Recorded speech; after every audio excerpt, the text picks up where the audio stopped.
Faire des vlogs aussi, c'est faire des rushs, filmer des rushs et tous les supprimer parce qu'on supporte pas sa tête ou sa voix ou qu'on se trouve idiote, nulle, enfin tout ce que tu veux. Ces vidéos, c'est vraiment un challenge hein, que je me lance, en général, hein, pas que les vlogs. Est-ce que vous pensez que je vais réussir à introduire un nouveau mug dans chaque rush? Ça pourrait être un running gag dont vous allez très vite vous lasser. J'en ai un autre là. Voilà. Il y a mes crayons dedans, mes feutres. J'en ai encore 2 dans ma chambre, 3 dans ma chambre avec des feutres, dont des Douglas Booth. Vous êtes jaloux et jalouse de mes mugs Douglas Booth. Et on reste dans le moment fan. J'ai également mon t-shirt d'Icon for Hire que là vous voyez pas très bien et qui est un t-shirt qui tient tellement chaud. Donc du coup je sais même pas si je vais aller au travail avec. Du coup vous devriez écouter le dernier single d'Icon for Hire. N'est pas obligé de parler que d'écriture par ici. Puis la musique, dans un sens, quelqu'un l'a écrit avant. Vous devriez écouter le dernier single d'Icon for Hire. Genre là, maintenant, tout de suite. Votre vie n'en sera que plus belle. Voilà, ça c'est fait, c'était l'instant fan. Maintenant, est-ce qu'on parlerait pas un peu écriture? J'ai écrit ce week-end. Voilà. Enfin, il n'y a pas grand-chose à dire sur ce week-end. Je filmerai pas le week-end, il me semble que je vous l'avais dit. Juste comme ça me permet de finir le montage et tout, et d'être tranquille. J'ai écrit, attendez, je vais vous le dire, 1084 mots samedi avant d'aller au travail. Et ensuite, dimanche, j'ai fait 2 sessions, une de 736 mots et une de 427 mots. Ce qui est plutôt pas mal. Ce matin, qu'est-ce que j'ai fait? J'ai fait du rangement dans le bazar qu'étaient mes chapitres. Parce que comme j'écris en ce moment beaucoup dans le désordre, j'ai plein de fichiers. J'ai le fichier chapitre 7, le fichier chapitre 8, chapitre 9, chapitre 10, 11, ça va jusqu'à 11 pour le moment je crois. Et c'est le bazar et j'ai des fichiers avec écrit partie 2, extrait, où j'ai eu des idées de dialogue et de texte et de description que j'ai foutu en vrac là-dedans parce que je sais pas quoi en foutre, je sais pas où les mettre. Ou des idées que j'ai eues... hier j'ai regardé une vidéo, je vous dirai pas de quoi ça parlait parce que j'ai pas envie de vous parler de mon roman, voilà. Mais le mec a parlé d'un truc dans la vidéo, ça m'a fait trop flipper, c'était horrible. J'ai dit, oh mais ça rentrerait tellement dans ton histoire, il faut que tu te renseignes sur ce truc-là. Voilà. Et donc du coup c'est le bordel de partout, il y a des idées là, des chapitres là, des machins là, mes chapitres étaient pas dans le bon ordre, enfin bref. Donc du coup j'ai fait du rangement là-dedans, j'ai essayé de refaire mon plan, c'est pas gagné, hein. Je pense qu'il va y avoir à l'ajout de 2 chapitres au lieu d'un, donc j'ai décalé mes cases, c'est un fichier Excel mon plan. Donc j'ai remis de l'ordre dans tout ça, j'ai fait mon plan, j'ai marqué, je vous montrerai pas, mais j'ai un carnet là. J'ai marqué dans mon cahier, c'est plus un cahier qu'un carnet, ce qu'il va falloir que je refasse. Par exemple, petit truc que je peux vous dire, il faut que je réécrive le chapitre 8. Mon chapitre 8 est pratiquement terminé. Je sais plus si je vous l'ai dit, je sais plus quand je l'ai terminé ce truc là. J'ai pas dû vous le dire. Mais il y a toujours cette partie sur le méchant, hein, qu'il va falloir réécrire. Et que honnêtement je pense à faire sauter parce que je sais pas si je vais réussir à la réécrire, mais pourquoi pas? Tentons-le.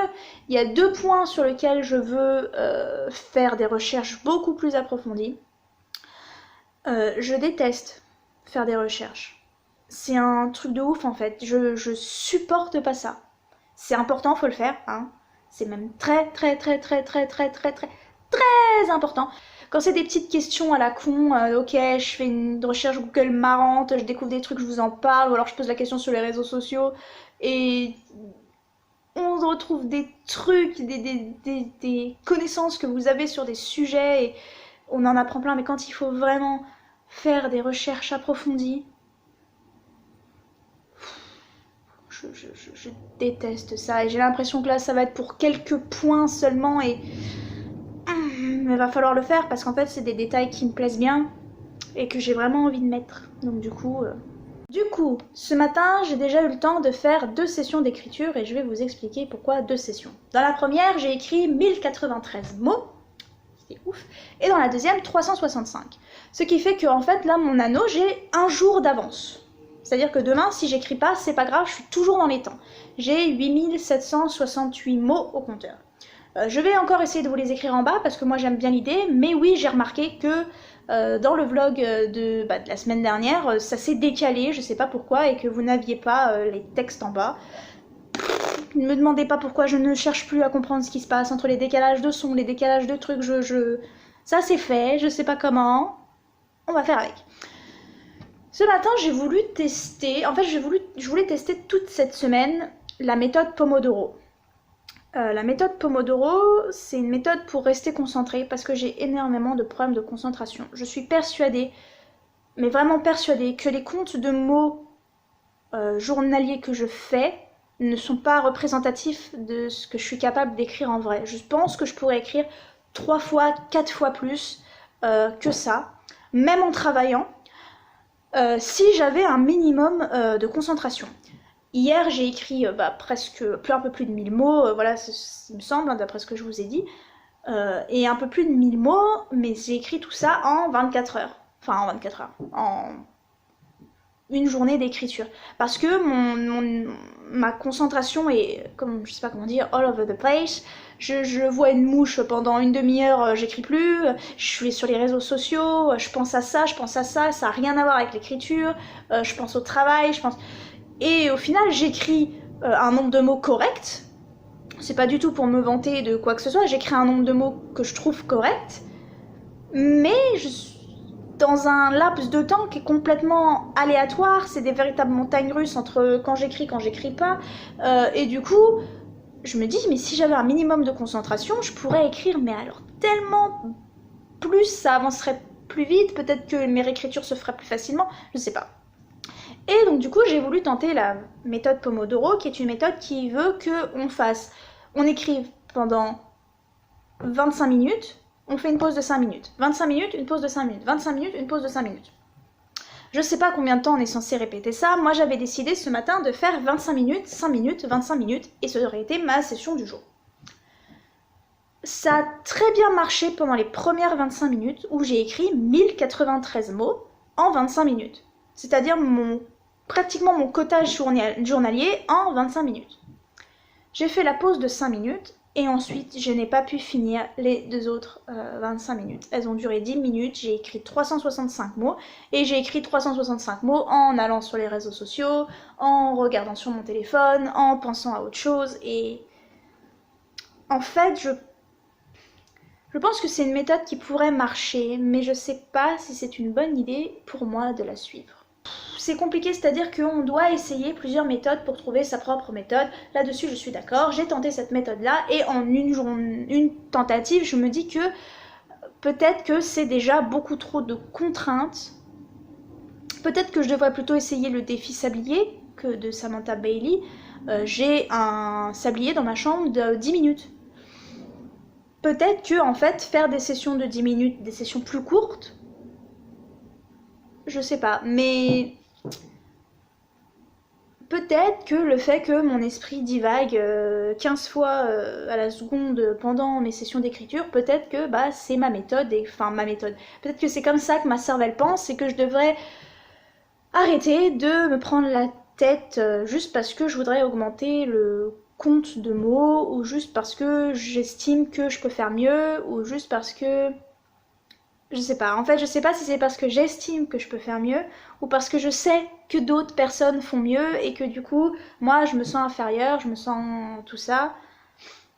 Je veux dire, le camp NaNoWriMo, c'est également un moment où tu te remets en question énormément.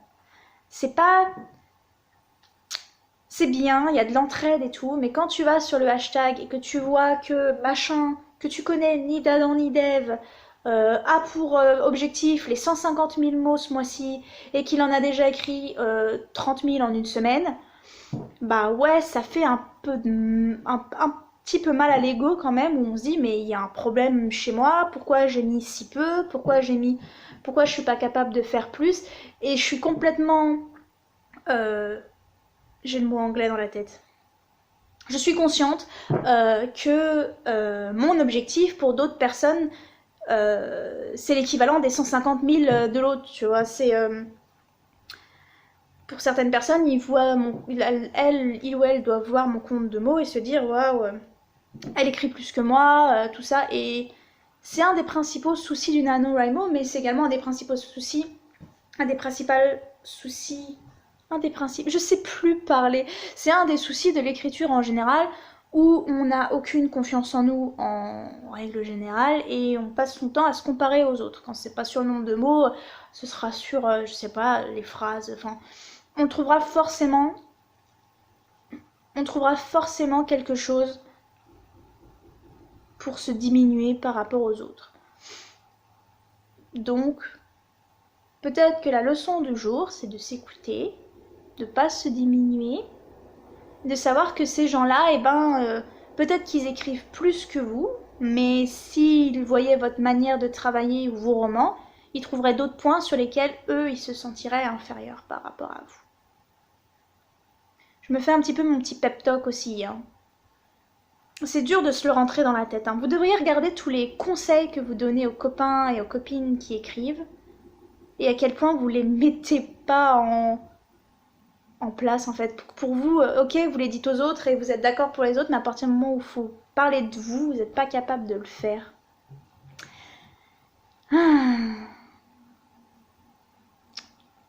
C'est difficile, hein, l'écriture, hein. On s'en pose des questions qu'on ne devrait pas se poser. J'ai pas écrit hier. J'ai pas eu le courage, pas eu la force, j'avais pas envie. J'avais un jour d'avance sur mon camp NaNoWriMo, donc du coup j'en ai profité. Et là, je viens de me faire une session de 2 heures, 2h30 peut-être, et j'ai écrit 1007 mots de mon chapitre 10. Je me suis dit, je me prends tellement la tête à découper mon intrigue pour essayer de caser ces 2 autres chapitres, vous savez, que je veux ajouter ici et là, qu'au final j'y arrive pas et je bloque, et du coup plutôt que de rester sur cette page blanche, j'ai directement sauté au chapitre 10, qui en fait sera peut-être pas le chapitre 10 du coup si je rajoute des chapitres, mais au moins là dans ce bloc là je sais ce qui va se passer, je sais ce qui se passe, donc du coup j'écris ça. J'en ai un peu marre d'écrire en mode zombie, comme j'ai dit sur, je sais plus que je l'ai dit, que j'écrivais en mode zombie, que je me sur mon clavier et ensuite on verra ce que ça donne, parce que ce que ça donne ça me convient pas. Mais disons qu'au moins j'avance et j'ai des idées qui pop ici et là de ce que je pourrais faire de tout ça. Donc il va y avoir un énorme travail de réécriture à faire. J'ai l'impression de répéter ça à chaque fois. Mais parce que c'est le cas. Mais au moins, il y a de quoi réécrire en fait. J'ai également parlé avec l'une d'entre vous de certains soucis de vocabulaire que je rencontre. Alors du coup je sais pas si c'est à voir avec la fatigue ou si c'est à voir avec... Je sais pas, en fait quand j'écris je tente à avoir énormément du vocabulaire anglais dans ma tête. Et c'est pas juste une question de oh regardez comment je suis trop bilingue et tout, mais c'est juste que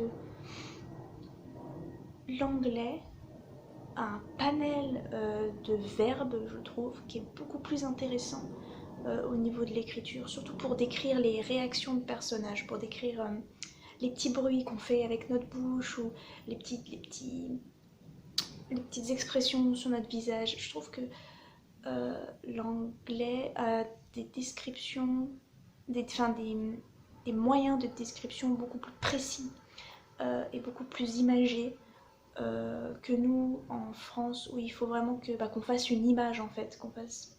Je sais pas, c'est peut-être juste moi qui ai du mal avec l'écriture en ce moment, peut-être moi qui n'ai pas encore compris comment fonctionnent les langues, ce qui est dommage pour quelqu'un qui aimerait faire de la traduction. Mais voilà, à chaque fois que j'écris, j'ai ces mots anglais qui me viennent et ils n'ont pas d'équivalent français, ou alors l'équivalent il me parle pas pareil, et du coup je me retrouve à toujours remettre les mêmes verbes, et du coup ça fait énormément de répétitions, et c'est un de mes problèmes en écriture, c'est que j'utilise toujours le même vocabulaire, j'ai une limite de vocabulaire qui est très...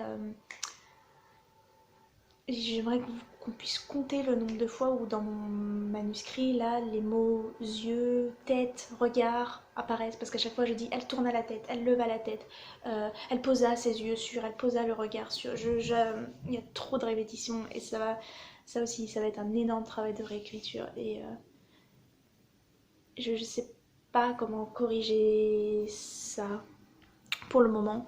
Parce que, bah, en fait, c'est.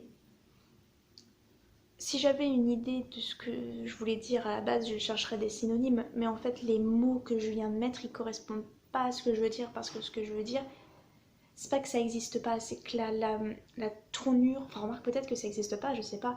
Mais la tournure dans ma tête,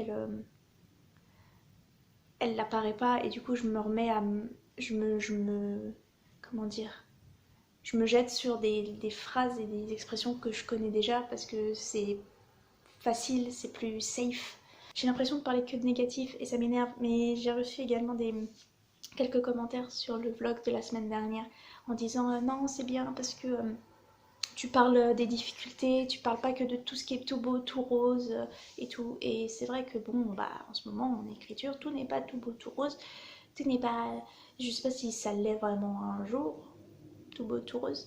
Il y a des moments où ça va bien et des moments où ça va pas ouf. Et en fait, je suis bloquée dans ce. J'adore ce projet, je veux qu'il soit beau, je veux le travailler, je veux qu'il soit parfait, je veux qu'il soit. Voilà, je veux que ce soit un vrai bon projet, je veux me donner à fond dessus. Mais de l'autre côté, j'ai l'impression de pas avoir les outils et de pas avoir le mental en ce moment pour le faire. Il y a eu tout un débat sur le Twitter littéraire récemment à propos de, comme toujours, la bonne méthode d'écriture, la mauvaise méthode d'écriture et tout ça. Et en fait, j'en ai parlé dans mes rushs de lundi, j'en ai parlé dans mes rushs de mardi, j'en ai parlé dans mes rushs de mercredi. Et comme vous pouvez le voir dans vos vlogs, bah, ces rushs ont sauté en fait, parce que je voulais pas mettre de l'huile sur le feu, je voulais pas tout ramener là-dessus, je dis, j'essaie de faire un truc positif et tout. Seulement hier, pendant la nuit, entre mercredi et jeudi, j'ai remis en question absolument toute mon histoire au point de faire des crises et de vouloir la supprimer, au point de ne pas dormir. Euh, et j'ai passé la matinée à pleurer en me disant que c'était nul, que de toute façon ça servait à rien, parce que voilà, que mon histoire était mauvaise et tout. Je pense qu'on se rend pas compte en fait de l'impact que nos mots peuvent avoir même sur internet, même sur Twitter. Parce qu'en fait c'est complètement cette histoire et peut-être aussi le fait que je me suis pas permise d'en parler, que je me suis à chaque fois censurée, qui fait que au final hier j'ai pas pu filmer et hier je me suis mis dans un état pas possible parce que je me sentais pas légitime en tant qu'autrice, parce que j'avais la sensation que ce que je faisais était sans intérêt, que ce que je faisais était mal, que ce que je faisais de toute façon ne rentrait pas dans les normes et dans le moule, alors que je passe mon temps à me répéter et à répéter à tout le monde qu'il n'y a pas de moule et enfin voilà. Quand j'ai voulu répondre à cette polémique sans taguer personne, sans attaquer personne personnellement, j'ai juste dit que le plus important c'était de prendre plaisir à écrire et que tout le reste c'était superficiel, c'était en bonus et je me suis fait traiter d'hypocrite par plusieurs personnes parce que j'ai dit qu'il fallait prendre du plaisir à écrire.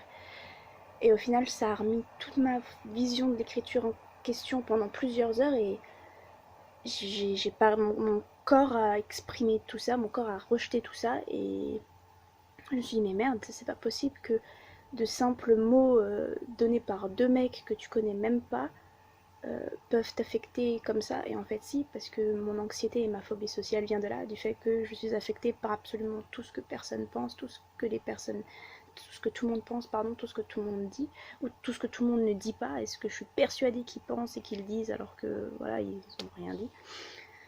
Donc du coup voilà, j'ai fait une énorme crise dans la nuit et la matinée. Beaucoup d'entre vous sont venus essayer de me parler et de me dire non ça va bien, t'inquiète pas, tout. Ça n'a pas marché mais je vous remercie quand même énormément. Ça fait toujours plaisir. Je n'ai pas supprimé mon histoire, j'ai réussi à ne pas la supprimer. On reste fort, hein. J'ai réussi à écrire juste après.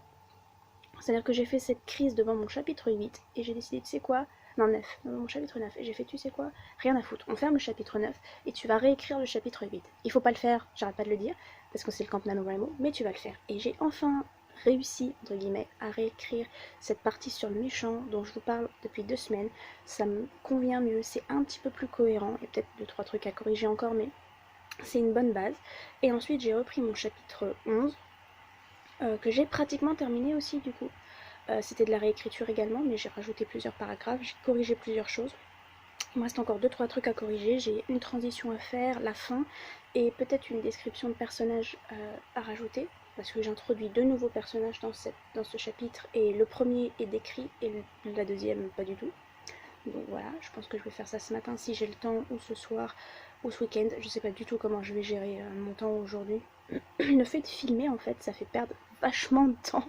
Il faudra vraiment que je trouve une solution pour ce chapitre 9 et ce chapitre 10, du coup. Parce que je peux pas commencer à écrire le chapitre 12, en fait, tout de suite. Je veux vraiment que... Pas forcément que ce soit linéaire, parce que je dis que on veut écrire dans le désordre, on peut écrire dans le désordre, c'est pas un problème. Mais je sens que écrire dans le désordre, c'est éviter le problème. Donc, on va essayer de ne pas éviter le problème. Et on va écrire ce chapitre 9 et ce chapitre 10, possiblement la semaine prochaine. J'ai un tout petit peu d'avance sur mon camp maintenant. J'ai écrit presque 2000 mots hier. Presque. Donc on était à 1700 et quelques. Donc du coup, j'ai un petit peu d'avance. Donc je vais continuer ça aujourd'hui. Enfin, d'abord, il faut que je fasse ma leçon de norvégien. En ce moment, dans ma leçon de norvégien, il y a toujours des chiffres. Je sais pas comment dire, il y a écrit orders dans la leçon, et moi je pensais que ça allait être de l'impératif, ça allait être, vous savez, les ordres, et en fait non, c'est l'ordre genre premier, deuxième, troisième, nanana, jusqu'au centième, et j'en ai marre des chiffres, non, donnez-moi de l'impératif en fait. Aujourd'hui j'ai une petite joie ridicule, mais si vous, peut-être, oh, bip bip. Dans mon histoire, il y a tout un truc autour du serpent. Ne me demandez pas pourquoi, je vous le dirai pas. Mais il y a tout un truc autour du serpent. Et en fait, mon groupe préféré, Icon for Hire, a sorti sa chanson Venom le 28 juin, juste avant Camp NaNoWriMo, où la pochette du single, c'est un serpent et une rose. Et ça représente parfaitement mes 2 personnages principaux. Et aujourd'hui, le groupe Paris, qui est un groupe que j'affectionne tout particulièrement, même si j'ai pas du tout aimé leur dernier album, mais le groupe Paris vient de sortir un clip vidéo pour leur nouveau single qui s'appelle Death of Me, et il y a un serpent dans ce single, dans le clip. Et même les paroles genre Baby, you're the death of me, je crois que c'est ça les paroles, je l'ai écouté qu'une fois encore. Ça me parlait vachement par rapport à mon histoire et je trouve ça drôle en fait. Je vais aller faire ma leçon de norvégien, qui devrait me prendre 45 minutes, 1 heure, parce que je suis lente. Et ensuite, je vais essayer d'écrire un petit peu. Je voudrais au moins finir mon chapitre 11 aujourd'hui. Du coup, voici tout mon travail de ces 3 derniers mois. Dans un sens, j'en suis quand même plutôt fière. En fait, quand on regarde la forme plus que le fond, ça ressemble vraiment à un vrai roman, ça ressemble à tes souhaits. À tes souhaits. Ça ressemble vraiment plus à un vrai roman que tous mes précédents travaux, je trouve. Après, quand on regarde plus près dans le texte et tout, il y a encore énormément à faire, énormément de travail, mais ouais, je pense que j'en suis assez fière. Je pense que ça montre aussi bien les montagnes russes que fait mon moral enfin mon moral tout simplement en ce moment. Puisqu'hier j'étais prête à tout supprimer, à me dire que c'était de la grosse merde, et là en fait je suis plutôt contente. C'est pas stable hein, cette histoire. Donc du coup pour le moment nous en sommes voilà, à 124 pages et à presque 48 000 mots. Sachant que la partie 2 n'est pas terminée et qu'il reste une partie 3. Je compte à peu près 30 000 mots par partie, à peu près, hein. C'est vraiment à la louche. Et je viens de terminer mon chapitre 11. Je suis pas très fière de la fin, mais quand je la réécrirai, je suppose que ça ressemblera plus à une fin de chapitre, que là c'est un peu écrit, pas à la va-vite, mais juste le gros bloc de pensée, et puis on verra ensuite. Ouais, fais pas de gaffe, hein, mes ongles, ils sont tout défaits. Le gros bloc de pensée, et puis quand on réécrit, ça donne un peu plus de... On relit à voix haute, je pense plus facilement au vocabulaire, je réfléchis beaucoup plus. Voilà mon travail du jour. Je pense que je vais m'arrêter là et que je vais donc aller monter ce petit bout de vlog. Voilà, c'était une semaine un peu chaotique. Je me rends bien compte que ce vlog était moins intéressant que le précédent. Je pense pas vlogger demain, mais si jamais je le fais, bah vous verrez dans le prochain clip. Sinon, bah je vous souhaite une bonne semaine, puisque je vais essayer de poster ça dimanche. et on entamera la 3e semaine du nano.